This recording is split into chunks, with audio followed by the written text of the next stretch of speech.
Engkau sesali segala yang telah Biar yang tanya nggak dari saya, mungkin kita kasih kesempatan teman-teman bertanya. Jadi silakan buat teman-teman baik yang offline ataupun yang online dipersiapkan jika ingin bertanya. Nanti yang offline mungkin bisa langsung mengangkat tangannya, dan yang di Zoom maupun yang di YouTube nanti bisa menuliskan pertanyaannya di chat. Insya Allah nanti akan dipilih oleh panitia. Untuk itu yang pertama kita kasih kesempatan untuk tim yang Ivan dulu ya, yang Ivan. Jika ingin bertanya silakan angkat tangan. Ada? Malu? Oh, udah mas. Jadi berarti syarat ikut ini belum menikah. Gimana? Rata-rata kayaknya belum kan? Belum banyak yang menikah. Rencana Pak. Siapa tahu setelah itu SPN bisa. Baik mas, monggo mas. Tapi ini sampai di sana. Ahun boleh ini zamannya. Ini rasionya masih aman. Ada yang pernah ngadain juga, yang daftar akhwatnya 500, ikhwatnya cuma 6. Jadi kalau segini banyak sih masih walaupun belum seimbang juga ya. Masih tetap kalah Pak. Kenapa? Tetap terbesar. Monggo mas. Boleh disampaikan kesempatannya. Assalamualaikum warahmatullahi wabarakatuh. Waalaikumsalam warahmatullahi wabarakatuh. Oke, mau nanya mengenai selain kita manusia, Ustaz, kita banyak problematika kehidupan dari mulai kantor, kuliah, gitu kan, keluarga bahkan banyak lah, jodoh juga gitu kan. Bagaimana kita bisa tahu nih, kita tuh bahwa nikah itu kebutuhan kita, bukan keinginan, sehingga dengan kita memutuskan buat menikah bukan menjadi tambah masalah, tapi itu solusi bagi problematika yang tadi ada itu. Itu aja sih, terima kasih. Baik, ini rasionya masih aman. Ada yang pernah ngadain juga, yang daftar akhwatnya 500, ikhwatnya cuma 6. Jadi kalau segini banyak sih masih walaupun belum seimbang juga ya. Masih tetap kalah Pak. Kenapa? Tetap terbesar. Monggo mas, boleh disampaikan kesempatannya. Assalamualaikum warahmatullahi wabarakatuh. Waalaikumsalam warahmatullahi wabarakatuh. Oke, mau nanya mengenai selain kita manusia, Ustaz, kita banyak problematika kehidupan dari mulai kantor, kuliah, gitu kan, keluarga bahkan banyak lah, jodoh juga gitu kan. Bagaimana kita bisa tahu nih, kita tuh bahwa nikah itu kebutuhan kita, bukan keinginan, sehingga dengan kita memutuskan buat menikah bukan menjadi tambah masalah, tapi itu solusi bagi problematika yang tadi ada itu. Itu aja sih, terima kasih. Baik, insyaallah. Jazakallahu khairan. Baik, insyaallah. Memang kalau bicara hukum asli menikah itu sebagian ulama berbeda pendapat, tapi sebagian besarnya menyebutkan hukum dasarnya sunnah. Ya, walaupun hukum itu bisa berubah berdasarkan kondisinya. Ya, maka kalau kondisinya sudah mampu, ilmunya tahu, secara finansial mampu juga, tapi salah satu pertimbangannya juga mohon maaf sudah akil balik, sudah ada syahwat dan tidak sanggup untuk mengendalikannya, itu pun termasuk yang jadi wajib. Ya. Makanya selain nikah yang tadi kami sampaikan untuk saling bahu membahu dalam satu tujuan, visi-visi yang sama, salah satunya juga adalah pasangan kita itu, pasangan yang halal juga mencegah kita dari perbuatan-perbuatan yang Allah tidak suka. Karena tertarik kepada lawan jenisnya itu fitrah, kepada lawan jenis sekali lagi ya. Karena memang Allah menciptakannya kan Adam dan Hawa, bukan Adam dan Asep. Ketika udah tertarik kepada lawan jenis itu fitrah, nggak jadi dosa. Tapi cara penyaluran rasa ketertarikannya itu ya jadi akan dihisab. Nah, Islam punya syariat, ya, salah satunya adalah dengan menikah. Ya kalau misalkan ternyata yang di luar sana memilih pacaran, ya pacarannya itu yang dihisab. Jadi sekali lagi standarnya nggak cuma dalam urusan menikah nantinya, patokannya pokoknya setiap hari bukan hanya bertanya apa yang aku suka, tapi apa yang Allah suka. Dari setiap kejadian bukan bertanya ini sesuai keinginan atau tidak, tapi gimana caranya gara-gara kejadian ini aku tambah dekat kepada Allah. Ya. Maka sama, bahkan nanti dalam urusan kerjaan yang mana yang paling baik, oh ternyata bukan yang nominal gajinya lebih besar dan liburnya banyak, tetapi yang justru dengan pekerjaan itu membuat kita lebih terjaga dari dosa, tambah dekat kepada Allah. Ya, kalau pertimbangannya banyak. Ada kawan-kawan kami yang menikahnya sederhana. Saya udah nggak sanggup nahan syahwat, udah jujur kayak begitu. Ya, daripada dosa, daripada ngelakuin sesuatu yang Allah nggak suka, udah saya nikah. Ya, ada juga yang memang ternyata menemukan, alhamdulillah visi misinya sama, bisa saling bahu membahu, dua-duanya sama-sama agnia, bisa sama-sama punya usaha, tambah besar manajer bisnisnya, tambah maju usahanya, akhirnya sama-sama bisa mensupport dakwah, sama-sama bayar zakatnya tambah besar, sama-sama wakafnya tambah rajin. Ya. Maka yang jadi patokan sekali lagi ini dia, ketika ini sudah dengan segala macam tindakan, kegiatan, pekerjaan, beban segala macam, yang fokusnya lebih baik adalah gimana caranya ya sudah aku tambah disukai sama Allah aja. Ya. Memang salah satu pertimbangannya tadi dia kemampuan diri untuk sanggup menjaga diri dari dosa atau tidak. Kalau seperti Imam Nawawi, beliau sanggup menjaga dirinya dari dosa syahwat, maka menghabiskan sisa usianya, wafat usia 45 tahun, menulis begitu banyak kitab, begitu produktif. Sampai kalau dihitung karya tulisnya dibagi dengan umur beliau, maka per satu hari beliau itu menulis 4 halaman kitab. Sedangkan kan nggak mungkin lahir langsung tulis kitab, nggak mungkin. Ada proses belajar dan yang lain-lain, sehingga akhirnya beliau tuh seproduktif itu. Ya mungkin bagi beliau kalau aku menikah justru malah menghalangi, karena ada tanggung jawab sambil ngomong bayi, sambil untuk mendampingin istrinya dan lain-lain. Maka beliau memilih itu, ya sudah. Beliau sadar itu tujuannya untuk Allah dan tidak jadi sanggup menahan untuk tidak tergelincir kepada dosa, itu jadi kebaikan bagi dia. Maka ini balik lagi nanti ngacak ke diri masing-masing, lihat kemampuan kita menjaga syahwatnya gimana, sejauh ini sudah butuh bantuan belum, ada yang mendampingi. Kalaupun harus mendampingi, ada yang mendampingi, punya pasangan, tanggung jawab saya apa saja, saya sanggup nggak memenuhi tanggung jawab tersebut. Seperti misalkan menyiapkan tempat tinggal untuk dirinya, dan menyiapkan tempat tinggal itu harus beli rumah di komplek kan. Dimulai, kami memulai dari kos-kosan yang bahkan cuma berapa? Paling 180 kali 2,5 meter, ya sempit, ya pet-petan, tapi kan jadi makin rantau, ya alhamdulillah ya kan, ya sudah, nanti silakan dipertimbangkan, tapi yang pasti pertimbangannya satu, apapun keputusan yang diambil harus membuat kita tambah dekat kepada Allah. Allah akan bisa menambahkan saya. Bismillah, mungkin menambahkan sedikit ya Mas, terkait keinginan untuk menikah, justru itu bagus ya menurut Yunda. Kenapa? Karena di dalam Islam itu semuanya ada aturannya, termasuk tentang pernikahan. Khasiatul insan namanya, kebutuhan hidup manusia. Jadi manusia itu punya kekasan. Kekasan itu artinya fitrah yang nggak bisa dihilangkan. Khasiatul insan dalam diri manusia keinginan untuk menikah, justru itu bagus ya menurut Yunda. Kenapa? Karena di dalam Islam itu semuanya ada aturannya, termasuk tentang pernikahan. Khasiatul insan namanya, kebutuhan hidup manusia. Jadi manusia itu punya kekasan. Kekasan itu artinya fitrah yang nggak bisa dihilangkan. Khasiatul insan dalam diri manusia itu ada 3 teman-teman. Yang pertama adalah gorizon nau, yang kedua adalah gorizon bako, yang ketiga adalah gorizon tadayun. Ya, mungkin udah bisa ulang. Ini kekasan dalam diri kita yang nggak bisa dihilangkan. Hanya mungkin bisa dikelola, tidak bisa dihilangkan, tapi bisa dikelola, dimanajemen dengan baik. Tapi nggak bisa dihilangkan. Ya, yang pertama adalah gorizonau. Apa itu gorizonau? Naluri untuk berkasih sayang, naluri untuk melanjutkan keturunan, atau bahasa biologisnya naluri biologis. Mau disalurkan kemana? Jangan sampai, mohon maaf, yang laki-laki menyalurkannya kepada yang macam-macam yang dilarang oleh Allah Subhanahu wa Ta'ala.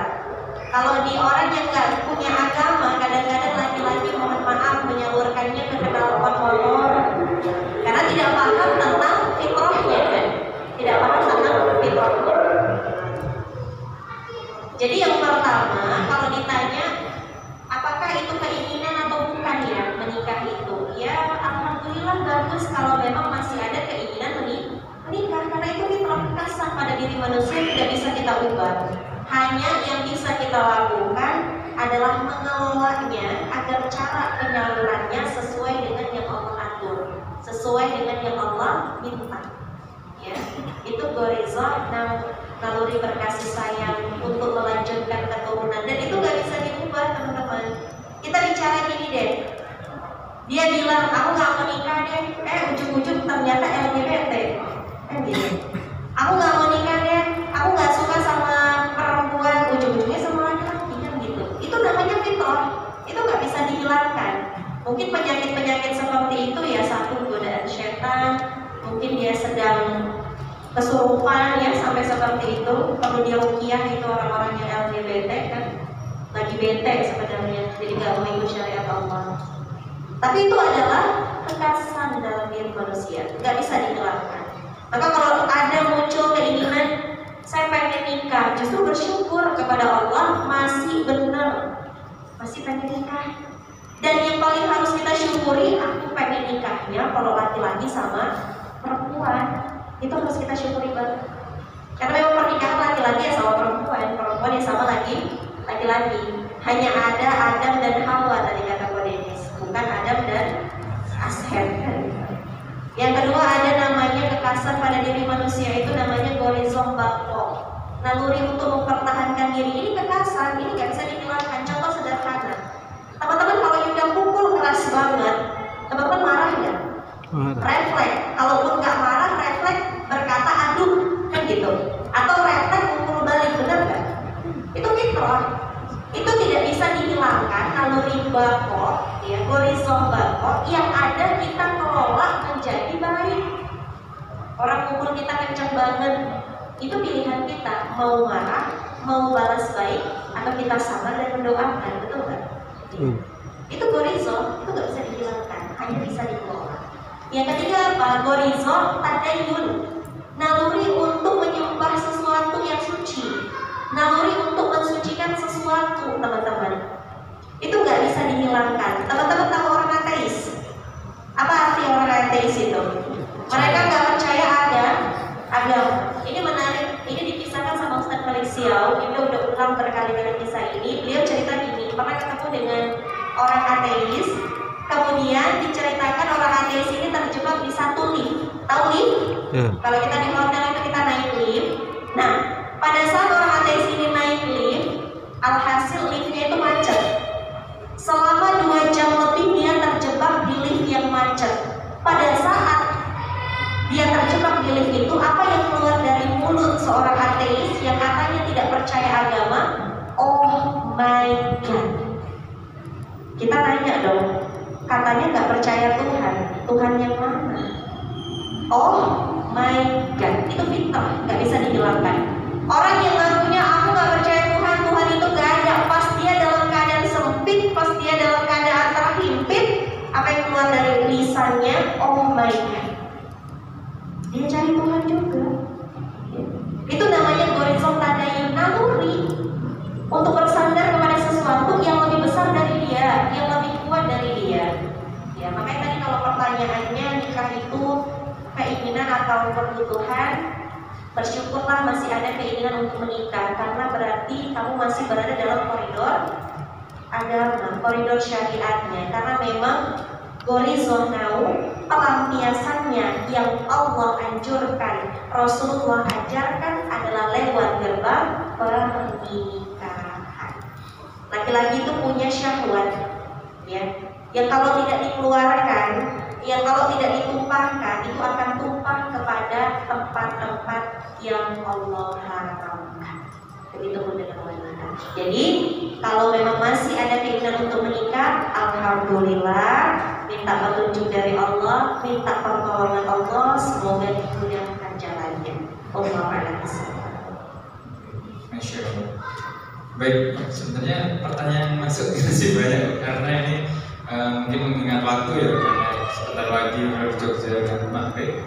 Mungkin ini kok sebagai closing statement, nanti boleh Kak Denny dan Mbak Yuna mungkin masing-masing bisa disampaikan buat teman-teman yang kenapa ya di SPN belakang ini. Boleh untuk nasihat yang diberikan oleh Denny. Baik, Baik, istilah. Insya Allah dalam setiap perjalanan hidup kita aslinya, pastinya tujuannya sederhana. Semuanya pengen bahagia, semuanya pengen tenang. Maka mari kita renungkan lagi pertanyaan sederhana ini. Satu, apakah kita semua punya keinginan? Jawab. Punya. Apakah Allah juga punya keinginan? Punya. Punya. Allah ingin kita selamat dan lain-lain.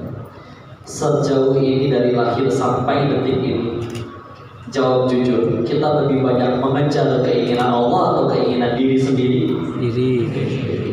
Maka bahkan kita selama ini udah mengejar keinginan diri sendiri. Bahkan sebagian sudah tercapai. Ada yang pengen kaya beneran kaya, pengen viral beneran viral. Apa setelah tercapai pun ia langsung jadi manusia yang bahagia seutuhnya tanpa pernah sedih sekalipun? Ya. Nah juga masih ada perasaan sedih di sini. Kayu. Harus berapa kali patah hati, kecewa, bersedih lagi baru kita sadar bahwa ternyata bahagia itu bukan pada apa yang kita suka, tapi pada apa yang Allah suka. Semua ya mau nikah Islam maka alhamdulillah ada aturannya, ikut yang mana yang Allah suka. Mau kerja boleh silakan, tapi pilih yang mana yang Allah suka. Pengen jadi orang kaya bagus, tapi gunakan hartanya sebagaimana yang Allah suka. Pengen jadi penguasa silakan bagus, memang harus ada pemimpin, nggak mungkin semuanya tidak ada yang memimpin. Tapi gunakan kepemimpinannya dengan jalan yang Allah suka. Kalau misalkan yang selalu kita kejar adalah apa yang Allah suka, Masya Allah, baru nikmatnya mulia di dunia akhirat. Dan kalau sudah semuanya dengan kacamata iman, seluruhnya baik bagi orang beriman. Tidak ada yang tidak baik bagi orang beriman. Tapi kalau ditanya apa yang baik bagi orang beriman, apapun yang membuat kita tambah dekat kepada Allah. Ya. Jadi patokannya bukan apa yang aku suka, tapi apa yang Allah suka. Jalan hidupnya sudah berubah dari yang bertanya apakah aku sudah bahagia, sekarang dia bertanya sudah berapa orang yang aku bahagiakan. Jadi rahmat, jadi kebaikan, jadi amal soleh. Allah yang balas semuanya dengan kebaikannya. Ini dari sahaja dan teman-teman. Teman-teman, kita tidak akan pernah menemukan cinta sejati sebelum kita bisa mencintai Allah lebih dari segala-galanya. Ketika kita sedang sendiri, fokuslah mengejar cinta Allah, bukan cinta makhluknya. Jalan kita mengejar cinta Allah bisa lewat banyak hal, dengan belajar ilmu agama, dengan menghormati kedua orang tua kita. Kejarlah amal-amal kebaikan, maka jodoh terbaik akan Allah hadirkan.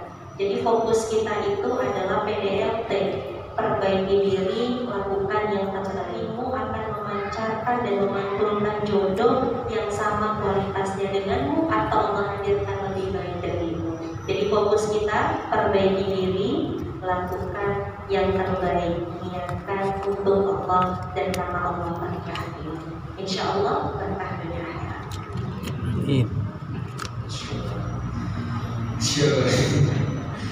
Jazakumullah khair kepada Wali Enis dan Davina atas penyampaian materinya untuk sharing ilmunya. Sekali lagi kami berdoa buat Davina dan Wali Enis, semoga Allah memberkati keluarga beliau, selalu rezekinya dilapangkan oleh Allah. Dan hati-hati kok untuk perjalanan besok. Pulang ya? Boleh sih. Hati-hati kok. Baik Pak, mungkin boleh foto bareng dokumentasi ini. Monggo teman-teman media boleh untuk bantuannya. Ayo di sini. Di sini.